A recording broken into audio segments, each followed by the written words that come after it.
Jadi digitalisasi dan otomatisasi ini sudah menjadi sebagai satu syarat untuk kita bisa meningkatkan daya saing kita, ya, negara kita dibandingkan dengan negara-negara di ASEAN lah. Tapi sebenarnya mungkin banyak orang yang belum tahu bahwa IBM sudah mengembangkan AI sejak tahun 50-an.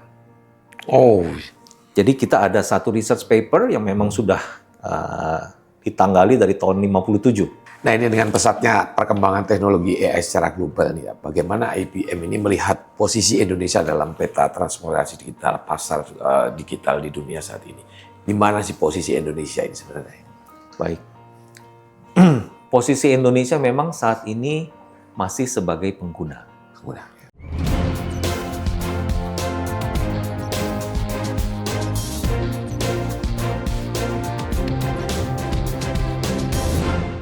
Selamat datang di Void Talk. Mari bicara tentang Void, dan pada kesempatan kali ini kita akan wawancara dengan Bapak Roy Kosasih, Presiden Direktur IBM Indonesia, dan kita akan berbincang tentang masalah perkembangan artificial intelligence dan juga teknologi terbaru di Indonesia. Oke, terima kasih Pak. Kita mulai Pak. Oke, yang pertama, ya langsung aja kita pertanyaan, bagaimana nih pandangan IBM Indonesia nih terhadap adopsi artificial intelligence generatif di perusahaan-perusahaan yang ada di Indonesia saat ini? Sejauh mana nih kira-kira? Baik. Sejauh ini yang kami lihat perkembangannya sangat pesat sekali, Pak. Sangat pesat, Dan ya. ini memang juga sesuai atau sejalan dengan ada satu survei yang dilakukan oleh IBM Global kepada 4.000 eksekutif di seluruh dunia. Nah, sebagian besar juga berasal dari Indonesia. Dan juga melalui pengalaman saya sendiri pada saat saya pun berhubungan dengan para pemimpin perusahaan untuk menawarkan kurang lebih teknologi AI dari IBM kepada mereka, itu mereka menyatakan minat yang sangat luar biasa.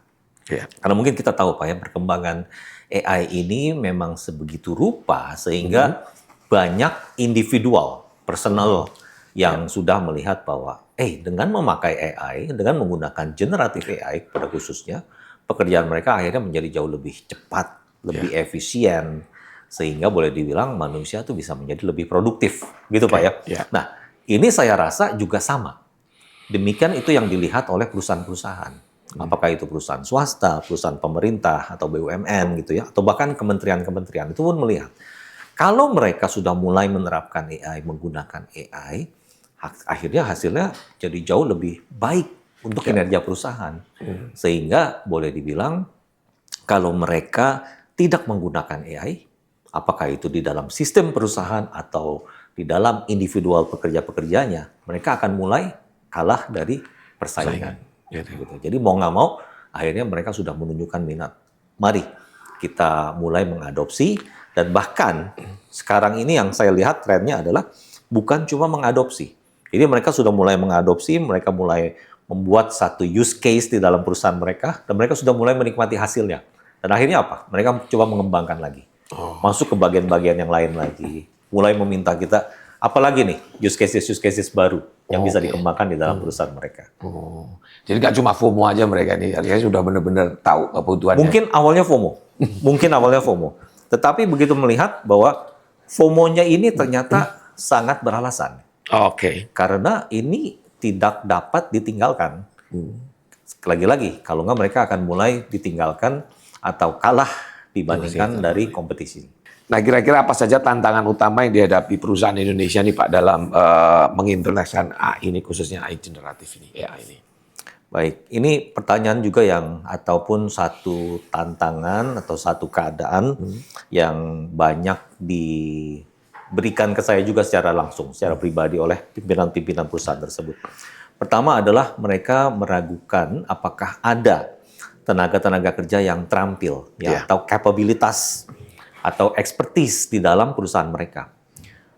Yang mana mereka menganggap bahwa untuk menggunakan, mengadaptasi, dan bahkan untuk stage berikutnya, tahap berikutnya untuk mengembangkan, mengekspansi kepada use cases baru, kepada departemen baru, itu diperlukan satu expertise AI yang memang sangat capable, gitu ya, sangat jago. Sebenarnya memang mungkin beralasan, tapi tidak boleh menjadi satu ketakutan. Kenapa? Karena ternyata kita pun ada banyak perusahaan teknologi, termasuk dari IBM, itu yang bersedia untuk membantu. Pertama, untuk mengalihkan kemampuan kita atau teknologi kita kepada perusahaan-perusahaan itu. Kemudian kedua, kita akan memberikan training yang memang diperlukan secukupnya untuk sampai ya tenaga-tenaga kerja dari perusahaan itu bisa bukan hanya menerapkan, bukan hanya memakai, tapi juga bahkan sampai mengembangkan. Nah, baru yang ketiga, ini kita pun bisa membuat satu tim kerjasama, kita bilangnya. Kita ada satu konsep Center of Excellence, COE ya, Center of Excellence ini, di mana kita bisa memberikan beberapa tenaga ahli kita. Dan kebetulan di IBM ini kami menyediakan hampir 4.000 tenaga ahli di Asia Pasifik yang kita bisa kerjakan, kita bisa pekerjakan mereka ya, untuk sama-sama membuat satu tim dengan beberapa tenaga ahli, misalkan di bagian produksi atau di bagian logistik dari perusahaan tersebut yang mau mengembangkan AI. Sehingga mereka yang memiliki kemampuan untuk domain di perusahaan tersebut, dengan kami dari IBM yang memiliki kemampuan untuk mengembangkan AI generatif dari teknologi kami padukan. Sehingga mereka bisa akan saling bekerja sama untuk membangun use cases yang tepat buat di perusahaan tersebut. Setelah berapa lama, tim ini kemudian akan bisa kami transferkan. Atau istilahnya, tenaga-tenaga ahli kami ini kalau memang diperlukan, bisa akhirnya diadopsi menjadi pegawai dari perusahaan tersebut.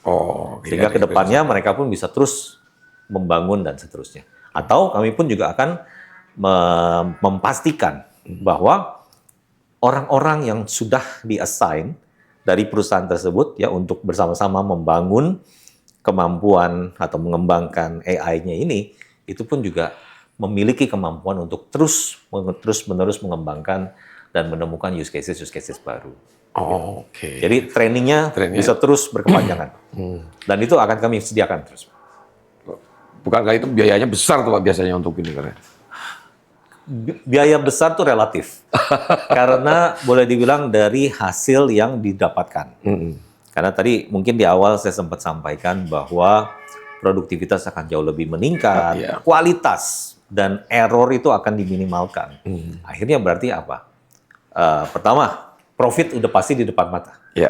Berarti kita punya profit akan jauh lebih bertumbuh karena cost itu akan lebih rendah, skala ekonomis akan jauh lebih tercapai, dan dengan meningkatnya kualitas, dengan meningkatnya produktivitas, kan akhirnya boleh dibilang kinerja perusahaan akan menjadi semakin baik.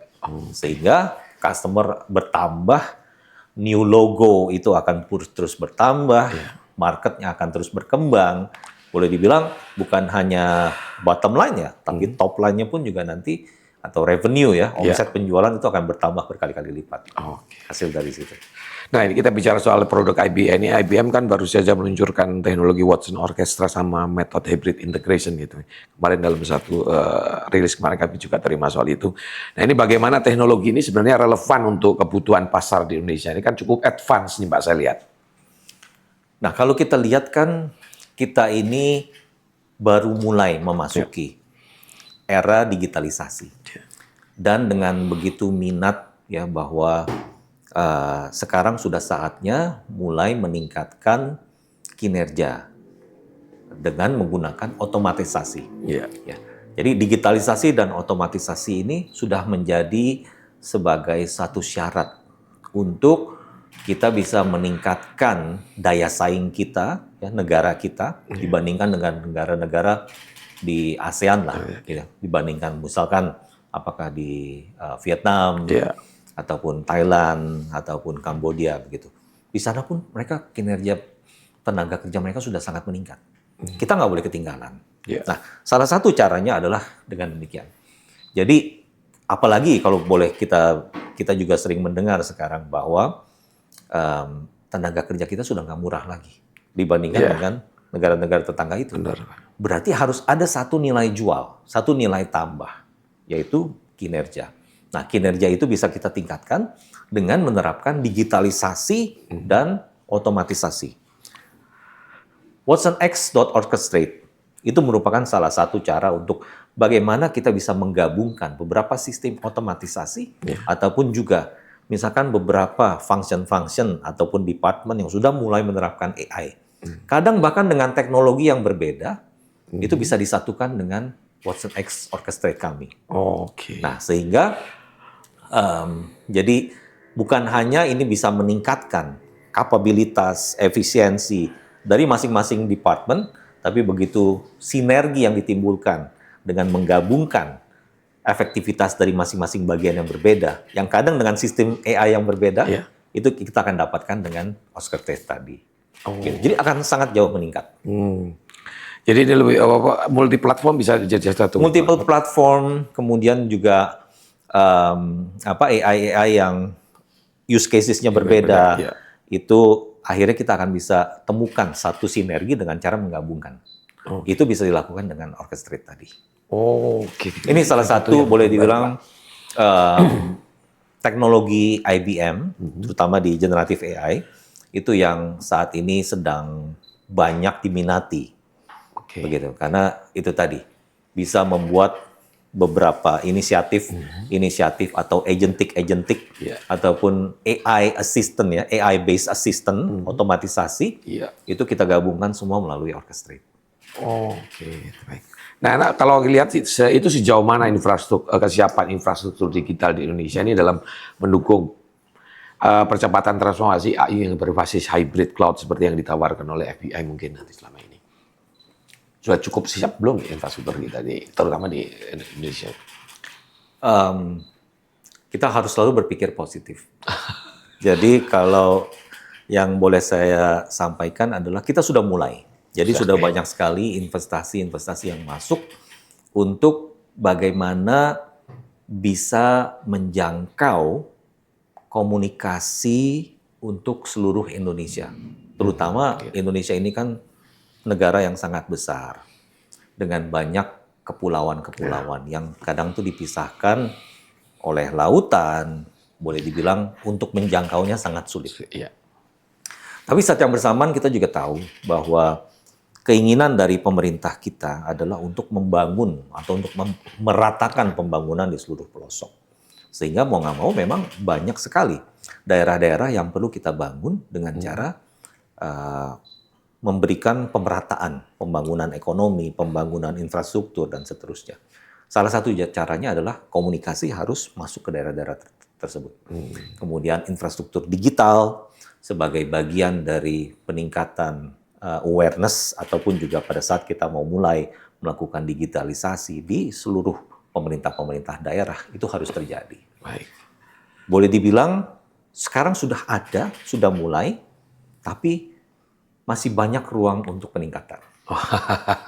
Positif ya kata-katanya ya. Ya. Dengan kata lain memang kita masih harus berbenah. Tapi memang sudah ada mulai peningkatan, tapi tetap masih banyak hal-hal yang lain yang bisa dilakukan. Misalkan saja Pak, dari tingkat ketersediaan layanan internet, ya. kemudian kecepatan dari internet tersebut. Makanya kita memang senang sekali kalau sekarang ini ada yang internet yang berbasis satelit ya. Starlink atau belakangan juga dari Amazon mungkin ya, katanya mau mulai masuk juga begitu sebagai saingan Starlink gitu. Dan mungkin banyak hal lagi. Nah, itu yang memang kita tunggu sehingga pada saat seluruh pelosok daerah kita sudah tersambung dengan komunikasi yang handal, dengan layanan internet yang handal, ini tingkat digitalisasi kita itu akan menjadi jauh lebih baik. Nah, itu yang harus menjadi basis sebelum kita masuk ke arah hybrid cloud. Oke. Karena hybrid cloud ini kan kita memang pingin bahwa akan ada data ataupun aplikasi yang sebagian diproses di cloud, ya. Yang mungkin base-nya adalah di data center mungkin di kota-kota besar, ya, tetapi banyak datanya itu yang harus diambil dan disimpan di on-site, di on-prem, on-premise ya, di lokasi masing-masing, apakah itu pemerintah ataupun perusahaan, tapi yang sifatnya di remote area. Jadi untuk menghubungkan itu sehingga terjadi pertukaran data melalui aplikasi-aplikasi yang dijalankan secara remote dan di cloud, Ya. itu bisa terjadi dengan baik. Berarti hubungan komunikasinya, internetnya itu pun harus sangat bisa dihandalkan. Solusi IBM untuk itu sudah ada coba? Kami memang memiliki layanan cloud, walaupun belum memiliki layanan cloud di Indonesia. Jadi masih di luar sifatnya. Tetapi kami banyak memiliki aplikasi atau software untuk mendukung ke arah sana. Jadi dan salah satu anak perusahaan kami yang namanya Red Hat itu pun juga berkembang dengan sangat pesat dengan sistem open source, yang open platform, yang sekarang memang banyak digunakan, apakah baik dari perusahaan pemerintah ataupun perusahaan swasta, itu akhirnya berkembang dengan pesat. Itu salah satu cara kami juga untuk mendukung pertumbuhan hybrid cloud secara jauh lebih besar di Indonesia. Nah ini mungkin apakah IBM ini memiliki inisiatif khusus Pak untuk mendukung pelatihan lokal terutama di bidang AI dan cloud computing ini yang khusus mungkin bagi organisasi? Baik. Jadi kami sangat peduli sekali karena memang salah satu banyak sekali kami sering diminta untuk berkontribusi oleh pemerintah, oleh beberapa kementerian, bagaimana kami bisa membantu untuk menambah kebutuhan atau berkontribusi di dalam memenuhi kebutuhan tambahan 9 juta talenta digital di Indonesia yang sampai 2030. Gitu. Nah, ini merupakan satu keadaan atau satu tantangan yang harus kita sikapi bersama sebagai salah satu inovator di bidang teknologi. Jadi IBM pun merasa terpanggil ke sana. Terutama kami juga sudah banyak sekali mengembangkan AI, itu bahkan dari puluhan tahun yang lalu. Kalau kita dari masyarakat awam mungkin baru mendengar bahwa atau baru mulai menggunakan generatif AI ini di 3-4 tahun terakhir ya. Sejak munculnya satu konsep generatif AI yang bisa diakses secara publik ramai-ramai itu, tapi sebenarnya mungkin banyak orang yang belum tahu bahwa IBM sudah mengembangkan AI sejak tahun 50-an. Jadi kita ada satu research paper yang memang sudah ditanggali dari tahun 57. Jadi mengenai AI, mengenai machine learning pada saat itu. Gitu. Nah, jadi dengan pengalaman selama itu, sehingga kami pun juga salah satu yang mempelopori lahirnya generatif AI, atau bahkan sekarang yang sudah berkembang menjadi agentic AI, gitu. Ataupun juga konsep bukan hanya melihat dari sisi large language model, tapi IBM pun juga sangat fokus kepada satu konsep yang sekarang justru sangat berkembang lebih jauh, yaitu small language model. Karena lebih terukur, lebih terarah, sehingga akhirnya bisa lebih ekonomis, tetapi lebih efisien. Dan hasilnya jauh lebih akurat. Karena dengan fokus yang tadi. Nah, itu kami pun terpanggil untuk bagaimana kami memberikan kontribusi untuk meningkatkan keterampilan dalam bidang AI. Di tahun 2023 awal, itu kami sudah membuat satu inisiatif yang namanya IBM Academy. Di dalam IBM Academy ini, yang kebetulan berpusat waktu itu di Batam, itu kami membuat atau memberikan pengajaran mengenai, terutama kami fokuskan kepada AI dan hybrid cloud. Gitu. Jadi hybrid cloud, AI, dan ini kami bekerja sama dengan Kementerian Pendidikan. Jadi melalui program mereka, mungkin pernah dengar Kampus Merdeka. Pernah. Ya, nah jadi itu kami merupakan salah satu partner dari Kampus Merdeka, di mana kami memberikan pengajaran untuk mahasiswa mulai dari semester 7 dan seterusnya. Kami memberikan pengajaran khusus dengan fokus yang sangat besar di bidang AI dan hybrid cloud. Nah, selain itu juga saat ini kami sudah ada bekerja sama dengan beberapa universitas. Sebagai salah satu contoh adalah Universitas Ciputra di Surabaya. Di mana program AI kami itu sudah dimasukkan menjadi salah satu kurikulum mereka. Dan saat ini pun juga kami sedang menjajaki pembicaraan dengan beberapa universitas lain yang memang fokus ke dalam teknologi informasi ataupun juga non teknologi informasi, tapi memiliki interest yang sangat besar untuk AI ataupun hybrid cloud, itu pun juga sedang dijajaki kemungkinan untuk menjadikan program-program kami dimasukkan ke dalam kurikulum mereka. Oh, cukup banyak ternyata sebenarnya ini. Sangat lumayan banyak, Pak.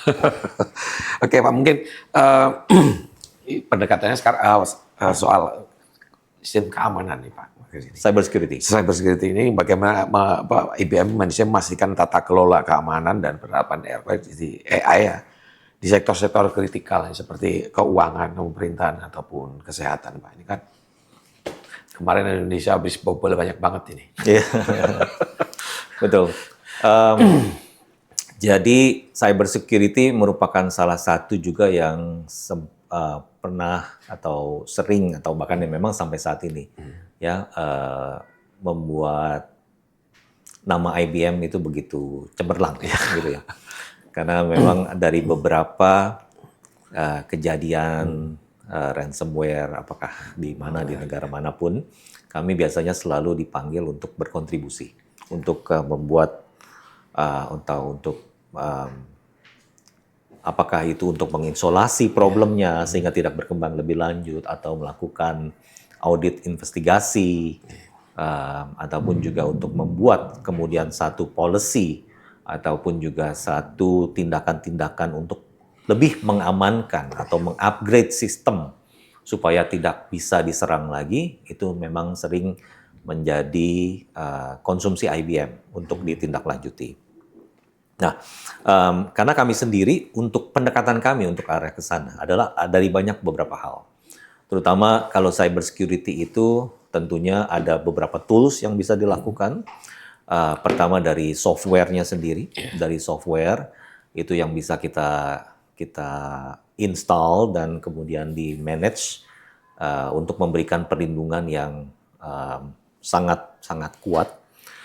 Tapi selain itu juga ada praktikal atau tindakan-tindakan dari setiap pengguna yang memang harus sesuai dengan standar keamanan yang sesuai dengan policy dari negara tersebut untuk cyber security. Sebagai contoh, multiple factor authentication, ataupun MFA gitu ya kita sebutnya. Jadi di mana bukan hanya password, pelindungan password, tapi ada juga PIN ataupun biometrics, ataupun kadang diberikan juga kode-kode tertentu yang dikirimkan ataupun melalui passkey dan banyak lagi. Nah, itu sangat penting dilakukan. Banyak dari perusahaan ataupun satu lembaga, institusi yang akhirnya dibobol itu karena tidak menerapkan multiple factor authentication. Nah, tadi juga saya sempat sampaikan mengenai multifaktor authentication. MFA ini merupakan bagian dari overarchingnya kita sebutnya sebagai identity dan access management. Nah, itulah yang memang sangat penting, juga merupakan bagian dari kerangka besar, bahkan kita sebutnya sebagai zero trust policy. Ya, zero trust policy di mana kita istilahnya dalam satu rumah kita tidak bisa mengkontrol siapa aja orang yang masuk ke dalamnya. Kalau ada satu rumah terbuka, tapi kita bisa memberikan kunci-kunci kamar-kamar mana yang bisa dimasuki. Jadi hanya orang-orang tertentu yang kita bisa berikan akses ke kamar tertentu itulah yang bisa orang itu bisa masuk. Jadi kita anggap bahwa di dalam satu rumah mungkin ada bapak dan ibu, ada 3 anak, ada pembantu, ada supir, ada tukang kebun, dan sebagainya. Mungkin ada saudara yang kadang suka datang. Silakan mereka masuk ke dalam rumah, tapi hanya orang-orang tertentu, hanya bapak dan ibu yang diberikan akses untuk masuk kamar utama. Jadi pembantu ataupun yang lain kan tidak boleh. Nah, itu merupakan satu konsep keamanan juga yang sebenarnya bisa dapat dipraktekkan untuk terus menambah rasa keamanan. Selain kita tentunya tadi memperkuat tadi infrastrukturnya tadi. Jadi data-data kita perkuat infrastrukturnya dengan perlindungan dari data dengan menggunakan beberapa software atau aplikasi-aplikasi yang lainnya. Nah ini Pak, kalau kita lihat ya di Indonesia ini UMKM juga lagi sedang booming ya. Mungkin saya nggak tahu apakah IBM punya sasaran di sana, tapi gimana mendigitalisasi usaha di UMKM ini? Apakah ada solusi ya IBM menyasar untuk sektor-sektor tersebut? Pak? UMKM ya? Ya. Baik. Mungkin saya mau memberikan sedikit contoh dari sisi startup. Ya. Jadi kalau kita bicara mengenai teknologi informasi, mengenai AI, sebenarnya saat ini banyak sekali startup. Perusahaan-perusahaan kecil yang mungkin baru ditelurkan, baru dilahirkan oleh beberapa teknokrat muda, sebagian lulusan luar, tapi jauh lebih banyak lulusan dalam negeri, tapi memiliki minat yang begitu tinggi akan teknologi informasi dan juga memiliki talenta-talenta untuk mengembangkan bisnis dengan membuat ide-ide baru, inovasi-inovasi terbaru. Nah, dengan bekerja sama dengan Komdigi atau sebelumnya itu dengan Kominfo, itu mereka ada menaungi banyak startup di bidang teknologi informasi. Nah, kami saat ini sudah mensponsori lebih kurang 10. Ada 10 startup yang memang memiliki minat yang luar biasa untuk mengembangkan dan mengadopsi AI di dalam usaha yang sedang mereka rintis tersebut. Nah, kita bisa sebut beberapa, misalkan ada yang memiliki minat mengembangkan AI itu di dalam industri logistik. Ada. Siap. Ada juga yang di industri kesehatan. Ya, ada juga yang di industri drone. Atau apa kita sebutnya pesawat nirawak. Pesawat nirawak, betul. Nah, itu mereka itu mengadopsi AI di dalam kegiatan mereka. Dan itu kita coba sponsori dengan cara memberikan pelatihan-pelatihan bagaimana menggunakan dan mengembangkan AI di dalam perusahaan mereka, di dalam bisnis-bisnis mereka, juga coaching ataupun mentoring di bidang lainnya, apakah itu leadership secara umum dan banyak hal lainnya. Nah ini dengan pesatnya perkembangan teknologi AI secara global nih, bagaimana IBM ini melihat posisi Indonesia dalam peta transformasi digital pasar digital di dunia saat ini? Di mana sih posisi Indonesia ini sebenarnya? Baik, posisi Indonesia memang saat ini masih sebagai pengguna. Tapi kita lihat ya, adopsi penggunaan teknologi yang paling mutakhir di Indonesia itu sebenarnya tergolong cepat. Ya, jadi kalau kita lihat sebagai contoh ya, beberapa tahun lalu pada saat Facebook baru diluncurkan, begitu Indonesia langsung booming menjadi salah satu pengguna terbanyak di seluruh dunia. Demikian juga WhatsApp, begitu. Saat ini mungkin bahkan sampai saat ini Indonesia mungkin nomor 2, nomor 3 pengguna terbanyak di seluruh dunia. TikTok kita jangan bicara deh, sampai masyarakat di pedesaan juga itu sering menjadi konten kreator bahkan untuk TikTok gitu, karena mereka pun mendapatkan keuntungan ekonomi dari sana. Jadi adopsi dari perkembangan teknologi sangat cepat di Indonesia, dan sebenarnya ini juga bukan hal yang bukan hal yang harus kita khawatirkan. Sekarang tinggal bagaimana kita mendorong perkembangan teknologi yang bisa membawa keuntungan ekonomi untuk perkembangan negara kita. Kita kan juga bahkan kita sekarang sedang menjalani sebagai bagian dari rencana presiden kita, pemerintah kita, untuk mencapai satu tingkat di mana Indonesia menjadi negara dengan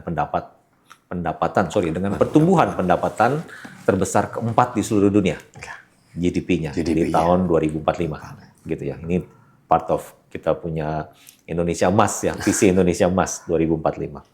Nah, untuk itu diperlukan pertumbuhan ekonomi yang minimal 8% atau bahkan lebih per tahunnya. Saat ini kan kita belum mencapai.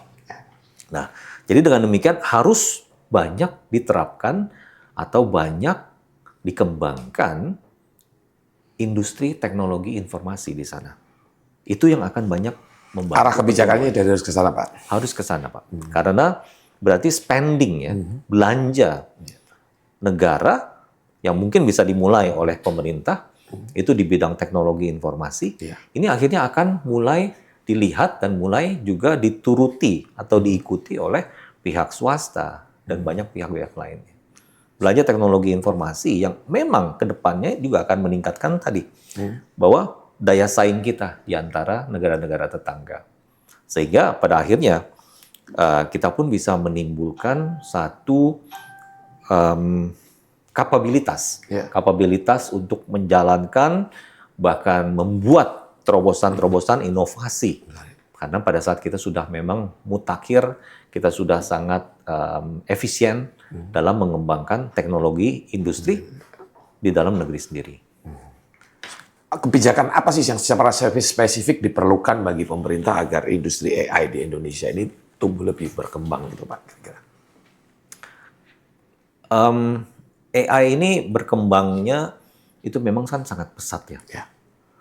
Jadi tentunya di mana dibutuhkan banyak tenaga-tenaga kerja. Itu yang capable, yang sangat bisa menjalankan dan bahkan mengembangkan. Berarti dalam hal ini kita harus bisa mempersiapkan tenaga kerja yang capable di masa depan untuk bisa ke arah ke sana. Salah satunya kalau yang dapat saya pikirkan itu adalah dari sisi dunia pendidikan. Pendidikan itu kita harus bisa mengadopsi dan mengimplementasikan itu perkembangan teknologi yang terakhir. Mungkin dengan bekerja sama dengan banyak universitas-universitas dari luar negeri yang memang ataupun research center yang berfokus ke sana. Atau bekerja sama juga dengan kadang pihak swasta atau yaitu penyedia teknologi. Banyak sekali raksasa teknologi yang memang juga bersedia untuk sama-sama membangun sistem pendidikan di Indonesia melalui kontribusi-kontribusi mereka, mendirikan akademi seperti yang pernah dilakukan IBM dan banyaknya lagi. Dan itu pun ataupun kadang bekerja sama dengan Kementerian Pendidikan, itu pun salah satu hal yang memang juga sedang kami lakukan pada saat ini. Dengan mempersiapkan tenaga kerja yang mumpuni untuk masa depan, itu akan sangat membantu. Kemudian regulasi juga di bidang investasi. Ya, jadi bagaimana kita bisa memudahkan perusahaan-perusahaan dari luar atau investor-investor untuk melakukan investasi di Indonesia, khususnya di bidang teknologi informasi atau teknologi industri pada umumnya, itu akan sangat membantu perkembangan ke depannya tadi. Oke, terima kasih Pak. Ya, demikian perbincangan kami dalam Voice Talk dengan Bapak Roy Kosasih, Presiden Direktur IBM Indonesia, dan terima kasih atas kesempatan kali ini.